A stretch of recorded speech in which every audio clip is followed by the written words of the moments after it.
নমস্কার বন্ধুরা, MS family কিচেনে আপনাদের সবাইকে জানাই স্বাগত। আজ আরও একটা রেসিপি নিয়ে চলে আসলাম বন্ধুরা। আশা করছি রেসিপিটা আপনাদের ভীষণ পছন্দ হবে। আজকের বানাবো ছানার কেক। ভিডিওটা আপনারা প্রথম থেকে লাস্ট পর্যন্ত দেখবেন। ভালো লাগলে শেয়ার, কমেন্ট, লাইক অবশ্যই করবেন। তাহলে চলুন বন্ধুরা, আমি কেমন করে ছানার কেকটা বানাই আপনাদেরকে দেখাই। ছানার কেক বানানোর জন্য এখানে আমি 1 লিটার দুধ নিয়েছি। দুধটা ভালোভাবে ফুটে গেছে। এবার আমি অল্প পরিমাণে ভিনিগার দেব। কতটা পরিমাণে ভিনিগার দেব সেটা আপনাদেরকে দেখিয়ে দেব। চায়ের চামচে 2 চামচ ভিনিগার এখানে নিয়ে নিলাম। নিয়ে এবার দুধটা আমি ভালো করে কাটিয়ে নেব। আপনারা একদিন পারলে এরকম ছানার কেক বানিয়ে দেখবেন। আশা করছি আমার থেকে আপনাদেরটা আরও ভালো হবে। গ্যাসের ফ্লেমটা একটু বাড়িয়ে দিলাম, দিয়ে যাতে ছানাটা ভালোভাবে কেটে যায়। খুব ভালোভাবে ফুটিয়ে নিয়েছি। দেখুন ছানাটা একদম পুরো জল ছেড়ে দিয়েছে। এবার আমি ছানাটা ভালো করে ছেঁকে নিয়ে ঠান্ডা জলে ধুয়ে নেব। ছানাটা ভালো করে চিপে জল ঝরিয়ে নিয়েছি, একদম শুকনো শুকনো করে নিয়েছি। এই প্লেটে এবার ঢেলে নেব। নিয়ে ছানাটা এবার সুন্দর করে মাখতে হবে। এরকমভাবে মাখছি আপনাদেরকে দেখাবো। এই যে এরকমভাবে মেখে নিতে হবে। আর বন্ধুরা, এই চ্যানেলে আরও রেসিপির লিঙ্ক ডেসক্রিপশন বক্সে দেওয়া আছে। ছানাটা ভালো করে একদম মেখে নিয়েছি। বাটি নিয়েছি, বাটির মধ্যে ছানাগুলো সব দিয়ে দেব।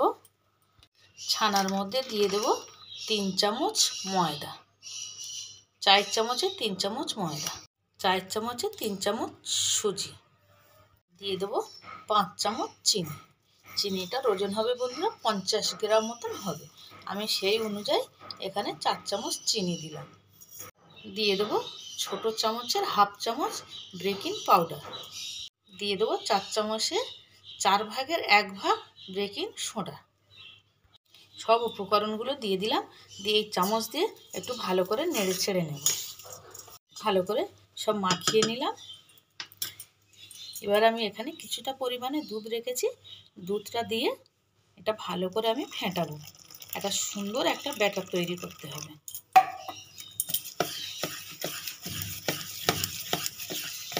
5 থেকে 6 মিনিট ভালো করে এরকম আমি ফেটাতে ছিলাম। ব্যাটারটা সুন্দরভাবে বানিয়ে নিয়েছি। আর ব্যাটারের ঘনত্বটা কেমন হবে আপনাদেরকে দেখিয়ে দিচ্ছি। এই যে ঘনত্বটা এরকমই হবে। হয়ে গেছে ব্যাটারটা পুরো কেক বানানোর জন্য একদম রেডি। এখানে একটা বাটি নিয়েছি। বাটির মধ্যে আমি একটু ঘি ব্রাশ করে দেব। আপনারা সাদা তেলও দিতে পারেন, ঘিও দিতে পারেন। এর মধ্যে ভালো করে ঘি ব্রাশ করে দিয়ে দিয়েছি। এবার এখানে আমি একটা দেব বাটার পেপার। এর মধ্যে হালকাভাবে একটু ঘি ব্রাশ করে দিচ্ছি।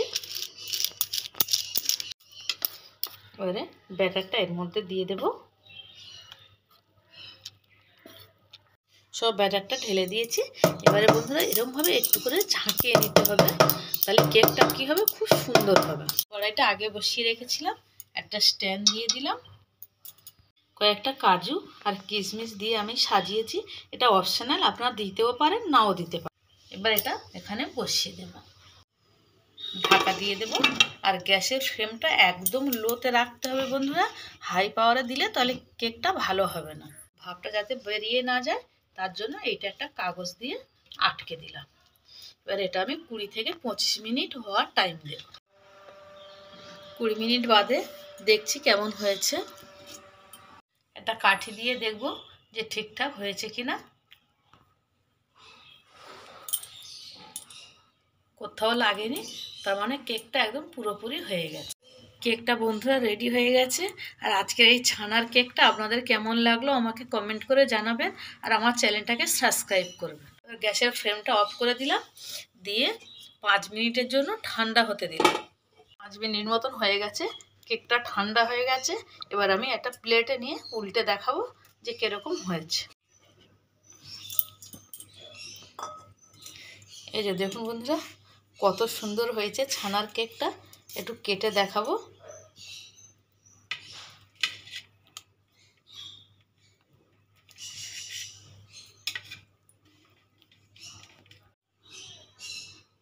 এই দেখুন একদম স্পঞ্জি হয়েছে, সুন্দর কেকটা হয়ে গেছে। বন্ধুরা, ভিডিওটা প্রথম থেকে লাস্ট পর্যন্ত দেখার জন্য আপনাদের অসংখ্য ধন্যবাদ।